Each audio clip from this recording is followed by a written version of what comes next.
and welcome to Minyip Fantasy Sports Community. My name is Blake. My name is Clinton. There we go. I'm your host of our very first FPL Gameweek 1 preview show. So we've just wrapped up doing our introduction video of what we're all about. So if you haven't seen that, I'd recommend going and seeing that so you get a bit of a preview of what we're talking about overall. But mainly on this episode, we'll talk about FPL. You got anything to add there, Clinton?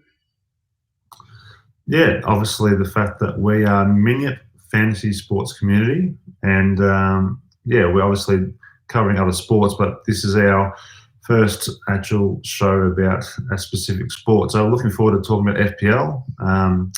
As mentioned in the previous video, it's about to start, which is why we've started this in a quite quick few days, where we've went from an idea to saying let's actually film it and start it. So this is our first experience of it all, and it's been a busy few days for you, Blake. So it's all looking good, and now we're looking forward to the start of the FPL season. I can't wait.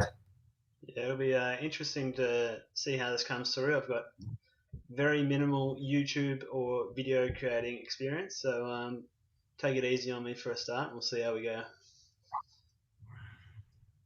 So we'll get stuck into FPL straight up. So I reckon you can just touch on a few basic rules for a start, Clinton, of how you'd start your FPL team and how you get our community involved in starting the team. Well, yeah, I guess where do I begin? I think it's obviously a game which is a global game. Me personally, I started playing about 10 years ago. I sort of thought I knew what I was doing, but I didn't. So there's obviously some basics with selecting a team. Obviously, we're talking about the English Premier League, first of all. So obviously, we're here in Australia, where it's a bit hard with the time zones to watch it live and so on. But it's a sport which, once you sort of get into it, and I got into it more with watching from a fantasy point of view, and now obviously I'm watching a lot more highlights and games late at night because of it. So in terms of the game itself, obviously you need to select a team. It's pretty quick to do that. You can do I'm not sure how it's called. Is it called like a quick start game or team or something? Autofill or something, yeah. Autofill, yeah. I've never actually done that myself. So, but you can start like that. But it's a very safe way to play. I mean, with the team selection point of view, it's very easy to find. I'd call it a template team.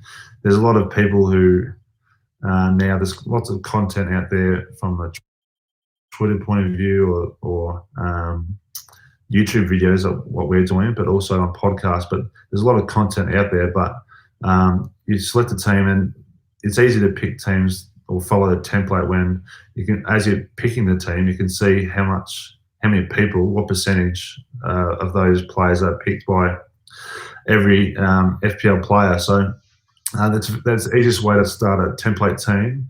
And I think the other important fact is this game goes for 38 game weeks. And it's important to see it as a marathon, not a sprint, because you can select a team and you might start well or start poorly, but you've got a long time to get more points and improve your ranking. And at the end of the year, objective is to get as high as you can. And as we mentioned in our previous video, I think our objective is to try and get into the top 10K, which is a very high rank. The last couple of years, I've managed to get in the top 85,000, which is not too bad, but we're trying to get lower and lower, Blake. So that's the objective from us. Yeah, that's it. You've obviously got more experience in the game than I have. I probably did use that autofill button a few times early in my FPL career, about 6 years ago. But the last few years I've started pretty well, and I've got your measure early on. You've just gradually over the season, as you mentioned, it's a long season, so over the season you've got the better of me. But the last few seasons I've started quite well, and I've been ahead of you going into about game week 15, I think. But yeah, it's about who's in front at the end, I suppose. Yes, I think Yeah, I think there's lots of. I guess we could talk about so much about the starting aspect of the game, but it's very easy to select a team. If you're watching this, if you've never done FPL before, it's very easy to select a team, and then like any other fantasy sport, it creates more interest for you to watch these other games. I guess the other factor with fantasy Premier League is the fact that there's chips you can use throughout the year. Obviously, there's a bench boost, free hit, triple captain. There's a couple of wild cards you can use throughout the year. But our objective with all this is to post something today. As we've discussed, this is all a work in progress. So we'll put out something today, and then week by week we'll improve what we're providing. And yeah, we're looking forward to this FPL season, and hopefully it'd be great for us to get a good rank to make it more worthwhile to watch. Yeah, I definitely look forward to you talking about those chips, Clinton, because each season I manage to stuff them up. So it'll be good when you start talking about them, and I can get a bit of insight. Just every year, get it wrong. So for anyone that's joining the game, whether it's your first or your 10th season, you can join our league, which is Minyip. So the league code's at the bottom of your screen there. So you just enter in that code, and you should be able to join in our league of Minyip, and you'll be able to compete against us. I think, Blake, as I said, we could talk about a lot. I mean, Yeah. as we've already discussed, we're just putting this out there. We'd like to, if you're new to the game, I think it's easy to put a team together for game week 1, and then down the track you can learn more, and hopefully we can provide some learnings of that. But I think it's a game where it's easy to do. Then week by week you can make transfers to your team. It's all about trying to catch the points of the players at the right time, and yeah, it's a fun way to enjoy the English Premier League a lot more. And yeah, so I'm not sure if you want me to add any more right now, Blake, but I think we can just roll straight into maybe our teams, unless you want to add anything else. Yeah, if you do have any questions, some basic questions of how to play the game or anything, you can send us a message on our Twitter or leave a comment on the video, and we can get back to you straight away, or we can post it on the next video. But yeah, other than that, we'll get into the team. So I'll show you mine for a start. Sure, you'll have some holes to pick in this, but I'll roll through some of my key selections. So I like to have some attacking defenders. I don't really focus too much. So you get points based on if they have a clean sheet or not. So I like to have attacking defenders where they're involved in scoring plays, because I like how they get their points that way. So obviously Trent Alexander-Arnold's going to be a popular selection, consistent performer. I think he's the second most selected goalkeeper of Sanchez, just behind Martinez. So I've gone with Sanchez because I think Aston Villa with Martinez will have an interesting start to the season now that they've lost Grealish. I'm not too sure how Martinez will stack up. You'll also have to excuse my pronunciation of players' names throughout the videos, as I'm sure you'll find out. Yeah, so some other players. I can try and help you with those, Blake. I'm not brilliant at them, but we can work through that together. How have I gone so far? Sanchez and Martinez. Yeah, I think that's not too bad. I think it's more. I'm not exactly even sure Martinez. I think there's different ways I hear it myself. So Martinez. And my attacking Everton defender, Lucas Dean. Yeah, not a Digny as I used to call him. So yeah, probably one of the more interesting selections from that defence is starting White on the field. He's highly selected at the moment, and he's just transferred across to Arsenal. To be honest, I haven't seen him play too many times, but he's highly selected. He's only 4.5k to purchase. And yeah, I've selected him because of his price pretty much and his starting fixture against the promoted side. Rolling through the team, the main midfielder I'm still unsure about whether he'll start in my team or not is Sancho, who's just come across to Manchester United. I'm not sure how well he'll start with Bruno is his assistant there, so I'm not too sure how that starts, but it's mainly his price that I'm interested in. He's quite a reasonably priced midfielder for a high quality team. And I've always liked Vardy, watching him for the last 5 years. His pace on the ball, he takes his penalties. There's probably my main selections and how I'll structure my team going forward. I'm still not sure if I'll start Sancho or not going into the game week 1. All right, Clinton, what holes you got to pick in it? Well, I think it's important, first of all, that any team someone else might judge it and think, no, that's a shocking team, but that team might score the most points of anyone. So that's the beauty of it. I think one of the tips that is worthwhile with picking your first team is making sure they're playing. I think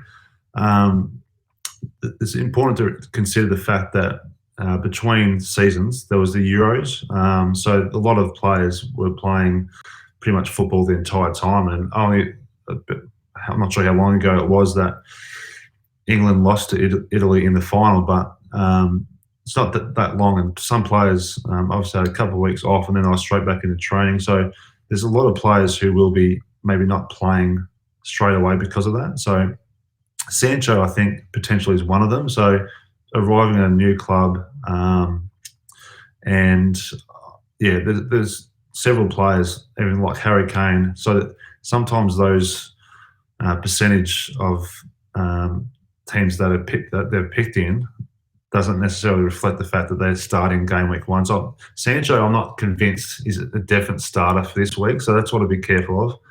The other thing is worth considering about your team and anyone's team is that it's always subject to change. So this is not your locked-in team. We're going to show you my team as well, and I think there's still tinkering time, and that's what I always tinker. I'm not sure if you tinker as well, Blake, but it's hard to tinker when the game week, this game week, without time zone, locks out at 3:30 a.m. So that's it's unfortunate for us here in Australia because we won't. The people in Europe will be receiving the news and be up to date with all the news and be able to tinker very late. We don't have the opportunity, but it's all right, mate. I'll be back. You'll be right. Will you? Okay. All right. Ready for my feedback. So, talk me through Saint Maximin, the Newcastle. Why have you chosen him? He caught my eye last year until he was in a fair few teams until he got injured. So that's the main risk I think with him is his durability. If he's fit, he'll be a key target for Newcastle. But yeah, that fitness is the main question. Just the price is pretty tempting at 6.5. I don't know many of the players that are sort of under that 7 to 6.5 price range. And he's sort of a unique option, which, like I said, he's quite an attacking, fast player who caught my eye last year. Just that fitness is a big question mark at the moment. Yeah. Yeah. I don't mind. Because I've spent so much on Vardy, I don't really have the value to upgrade him to one of those 7.5, 8 million players such as Calvert-Lewin. Yeah. Obviously, let's go to Vardy then. Obviously, he's done very well in the past. Obviously, when Leicester won the Premiership there a few years ago. And I think if you're talking about the durability of St. Maximin, I think that's the issue with Vardy now. And out of all the teams I'm seeing posted with people posting their teams, I don't think I've seen Vardy in one, to be honest. So I think that's it's a very risky pick early, but it could pay off because if no one else is picking him, and he's at home to the Wolves in game week 1, I had a different Leicester attacking player, but and he obviously got Maddison there as well. So yeah, it's risky, but once again, who am I to judge if he bangs in a couple of goals? Souček's more of a defensive midfielder, which last year he was really cheap and was more of a bench player. So it's interesting that you've got him as a starting player. I'd say that's questionable to have a defensive midfielder as a starting player. I think the other factor is I understand what you've done there with Leeds players on the bench because they have a tough matchup versus United. I think, and they have good future game weeks coming up with some favourable fixtures. I think on the whole, your bench. Tony's the interesting one on the bench because I think he's worth 6.5, and he's got Arsenal at home. So I haven't seen anyone benching him. So I think Arsenal, who I support, and just for the people watching, Blake, if there's people watching, who do you support? Tottenham might be a bit quiet this season with Kane's departure pending. Looming, yeah, okay. So Tony, yeah, once again, if you're going to play him, for example, I'd personally play him over Souček because he's on penalties. He's coming up for Brentford from the Championship where he scored a lot of goals and assisted a lot of goals. So that would be my advice on that one. Ben White is a good target for Arsenal. He came across from Brighton, and it's in a reasonably solid defence for Brighton last year. And I think the amount that Arsenal paid for him, I think he's a sure starter early in the season. So it's a good pick. I probably understand, therefore, that you're probably choosing White over Tony. But yeah, I guess it's all about attacking or choosing a team to try and score points. Potentially, I'd maybe even flip them around alone. So I could see you about to say something, Blake. You can chime in. Oh, just got a lot of things about your points there. That's all right. No, no, that's all right. I like to sort of play the fixtures a fair bit with White playing against a promoted side. I think if you're going to start him, it'd be this week against that's Brenton. Yeah. Brentford. Yeah. So if you're going to start him, you'd play him this week. And yeah, 4.5. Yeah, with Vardy, I think just with his fitness, I think just by starting him, he's got a good fixture for a start. And then if he does happen to get injured at his price point, you can just about move him to just about anyone who's started well. So with him, he provides a bit of flexibility where you can move him sort of a downgrade to a Calvert-Lewin or an Ings, whereas St. Maximum is a more riskier one because it's harder to go up to a player rather than go down. And very wise. My Leeds players are on the bench at the moment with Man United matchup. But and it's also worthwhile mentioning the fact that you've gone with the 4-4-2 setup. So when you're structuring your team up, you can start with you have to have a minimum of 3 at the back, but then you can go with 3 forwards. So you've gone with the 4-4-2. So I think there's different ways to play the game, and you can go cheap at the back, and ultimately midfield is where most of the points are scored. So obviously sometimes at the forward line as well, but probably not so much in the recent history with the likes of Salah and Fernandes dominating in the midfield. You've gone with a very template goalkeeper structure there with Sanchez and I actually thought it was Foster. You got Forster, so that's I've gone Foster. Okay, yeah. So explain that one to me. I just thought he's going to be the lead keeper for Southampton this year. At a cheap price. Whereas, I just looked at predicted lineups, and he's predicted to be the number 1 keeper there. So, and the other reason why I selected him was his upcoming fixtures matched up well in opposite to Sanchez. So I don't have those fixtures in front of me, but I believe Sanchez had a Man United or Man City game coming up in game week 5, whereas when Forster had a lower side. It was a matter of the fixtures as well. In game weeks 9 and 10, Sanchez has got a couple of tough ones, whereas Forster's got better fixtures. So that was why I've got those pairing. Okay, it's probably news to me about Forster. I don't believe he is the number one, but that good luck if he is. But and the other one is, I think, of the highly owned players that you don't have, which include the likes of Bruno Fernandes and maybe someone like Luke Shaw. Luke Shaw in the back line. Can you explain why you haven't gone with those players? You can't have everyone, obviously. So Bruno, I just don't know how him and Sancho are going to blend in well together. So that's the main reason at the moment. And also, there's new rulings on the VAR system, so I'm predicting there's going to be a few less penalties to start the year. I reckon they'll go hard with the new ruling on the VAR in the softening of it. So obviously last season he scored a lot of points from his penalties, and I think there'll be less penalties this year, so that might take a few points away from him. And I just don't know how he'll mix in with Sancho being there. So that was the main one why I didn't select him. And just with Shaw, I don't have much knowledge. I haven't seen too much of Shaw.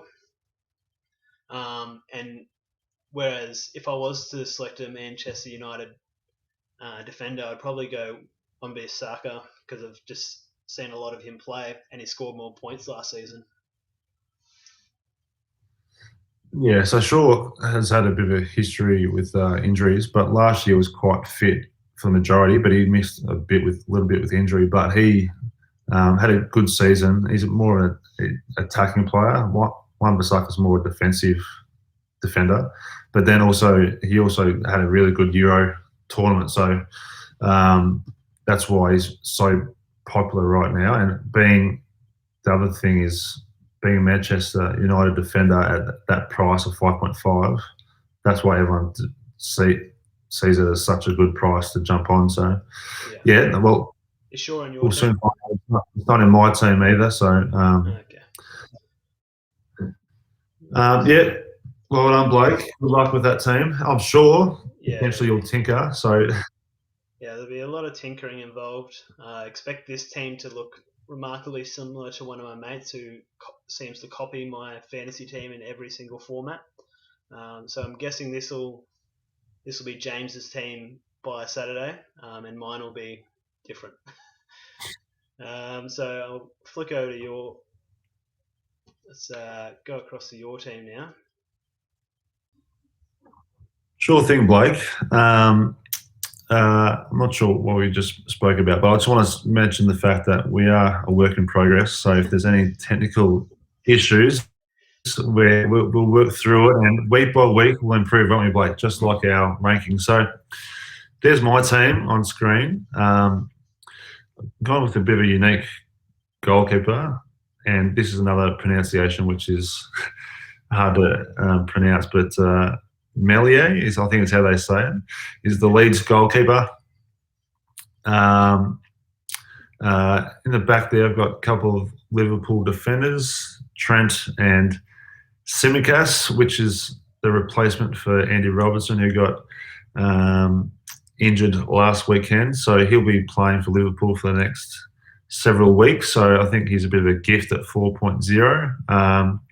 Lucas Dean there at Everton. So Everton got smashed recently in a practice game. So I think I'm still persisting. So I'm not convinced about Southampton's attack, and Everton do have a good run of fixtures. So I'm backing him in to hopefully get some clean sheets and some attacking returns.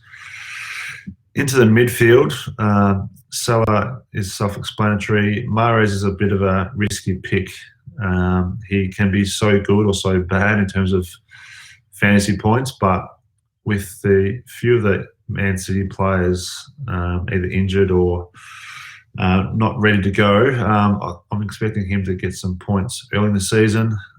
Son is obviously well priced for what I think he'll deliver due to the fact that Kane, I don't think, is going to play for several weeks. And even if he stays at Spurs, I don't think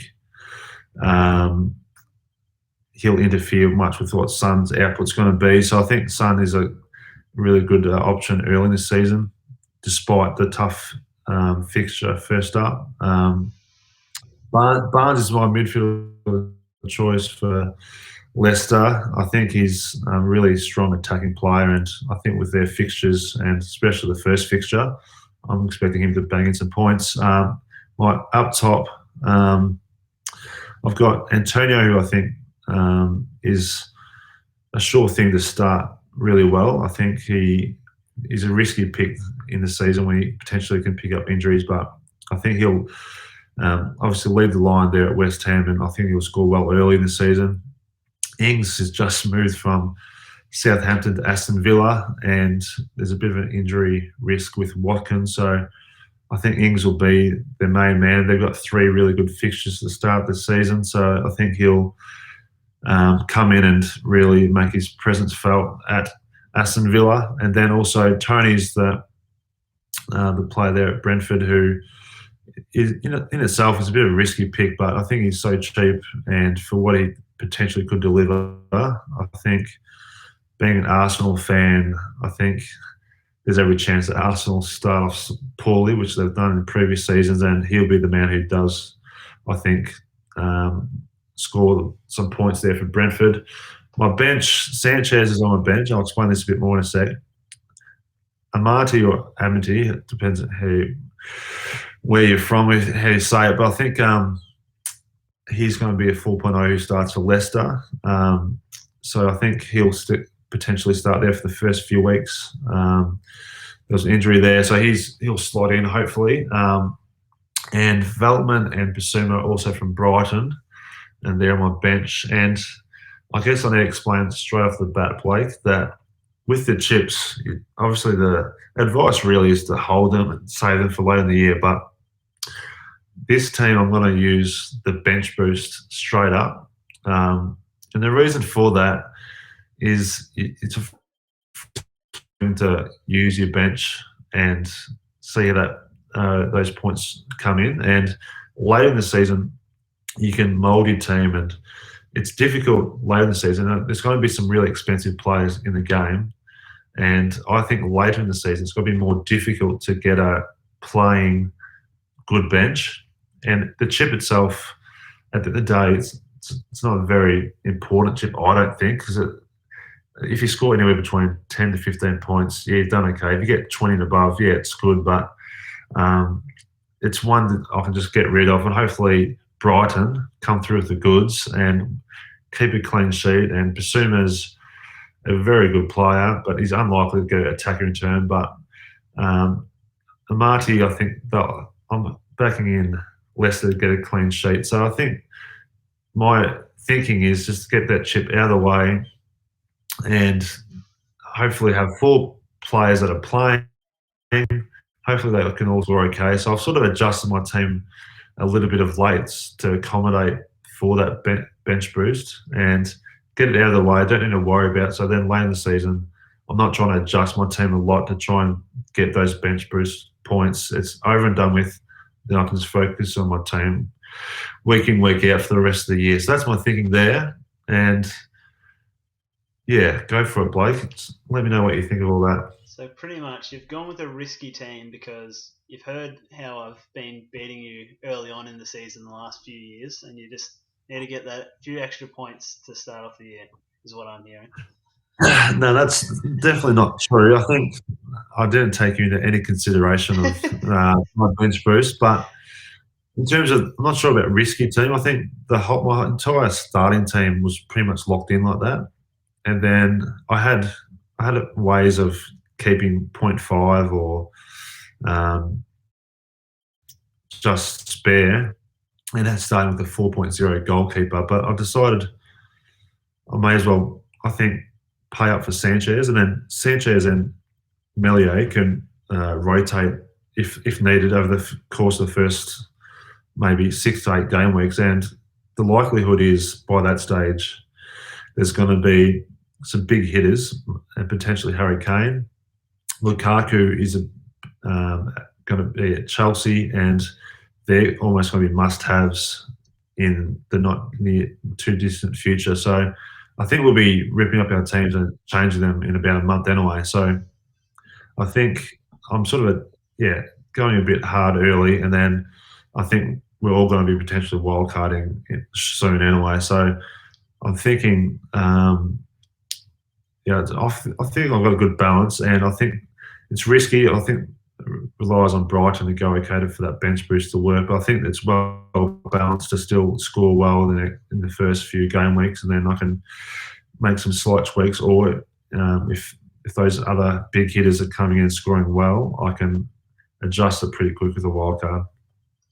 Yeah, I like Ings as well. I just, after being burnt by Werner and Havertz and players in the past that have switched teams and not blended in straight away, it's probably the main reason why I'm staying clear of him at the moment.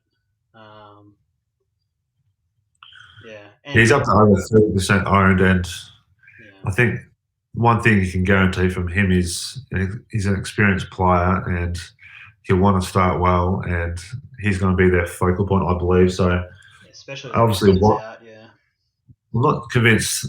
That's the beauty of the late info on whether or not Watkins will play or not. But either way, Ings will be starting. They've got 3 really good fixtures. I'm not so be on penalties, but I'm backing him in for the first 3 game weeks. Yeah, if you're planning on wildcarding pretty early on anyway, I like your selections, and it's just throughout your team you sounded like you had a fair few people that you were looking to get rid of after about 3 weeks. You don't know. We obviously don't know what's going to happen with Kane and then affect Mahrez. How long do they know how long Robertson's going to be out for? I think there's 3 game weeks and then there's a week off, I believe. So I think that'll be the rough time frame. So it's 3 weeks, and I'm hoping Amati's the similar boat where they can play for 3, and then if they get replaced, they get replaced. But Ings, Mahrez, there's a bit of that time where there's going to be some moves, and I feel as though I've still got a relatively good bench to rotate through with Veltman, and there's no perfect team, I believe, and there's risks that you need to take. You can't have everyone. So as you can see, a lot of people have Luke Shaw, which we mentioned before, but I'm backing in Lucas Dean to start well for Everton. That in a line, that might be risky because I think Shaw could very well score really well early, and it's going to be a regretful decision. But also, Bruno Fernandes is highly owned, but I'm sort of backing the fact that I'm not so sure how they're going to line up or structure up early. There's a few injuries at the front end for Man United. I wouldn't be surprised if he got 2 goals and 2 assists. I wouldn't be surprised if he doesn't score at all. So it's a risk I'm taking. So I do think Mahrez, will start for City, Son, Barnes. So you can't have them all, but that's probably the risk I'm taking. Is I'm probably bypassing a couple of United players. Yeah, it's probably by the start of game week 1 where probably neither of us are going to have a Manchester United player, which is going to be quite interesting considering they should be probably a top 2 or 3 team. Yeah, and being an Arsenal supporter, it devastates me that there's no Arsenal in there, but who can trust an Arsenal attacker right now? Smith Rowe's cheap at 5.5. When everyone's putting their team together, you could make an argument for so many people. It's how they all fit. And for example, when Robertson got injured, that just opened up some more opportunities to tinker around because Tsimikas is so cheap, and then all of a sudden I had a bit more money. So the last few days it's been a lot of different tinkering going on, but I've sort of settled on the front three, and I like what the midfield could potentially provide me, and I'm backing in Liverpool early with their good fixtures. Just on Melier as the goalkeeper for Leeds. Leeds are a team that last year they're very attacking, but I think they improved defensively as the year went on, and I think as a team they'll get better with their defense, and I think he's quite cheap for potentially what he could score, I think, as a goalkeeper. So that's why I've backed him in.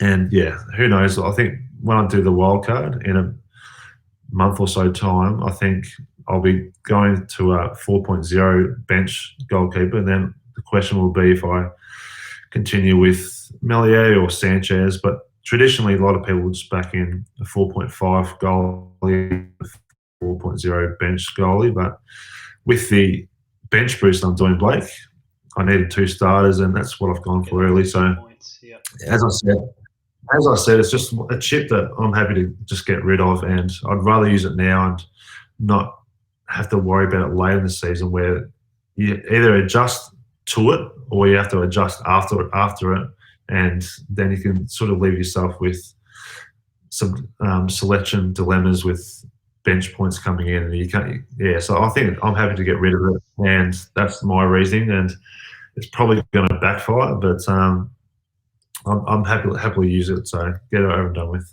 Yeah, I'll every time I use it, it backfires anyway. So I can't really talk.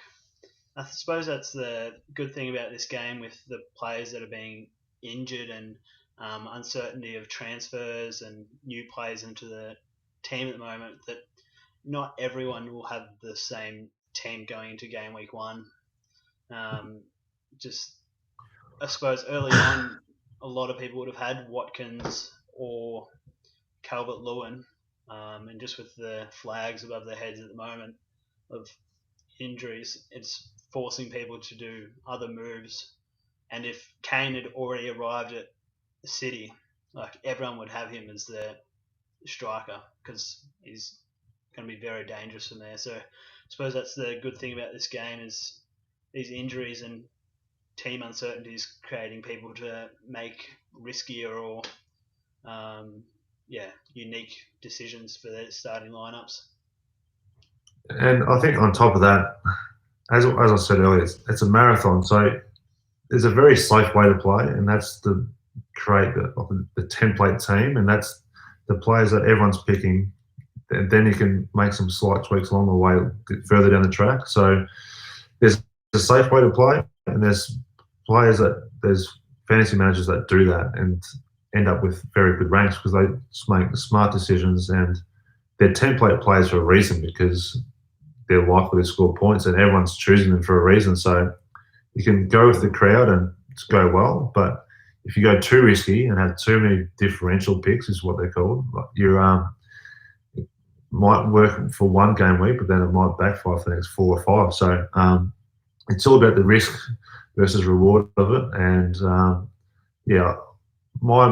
majority of my team is pretty template. There's a couple of tweaks. So for people trying to pick their first team, I really suggest making sure you sort of get a feel for what the template sort of is, because the template might change every single week. And I'm looking forward to the video next week, because by that stage, there'll be some random player that will score 3 goals, or a cheap defender that might have scored a goal, and then everyone will be trying to get them in. So then it always changes. And as I said, though, down the track, I think we'll start posting more about teams with good fixtures. And for example, Chelsea. Now, I don't have a Chelsea player, but from game week 7, their fixtures are amazing, and everyone will be trying to get Chelsea players in.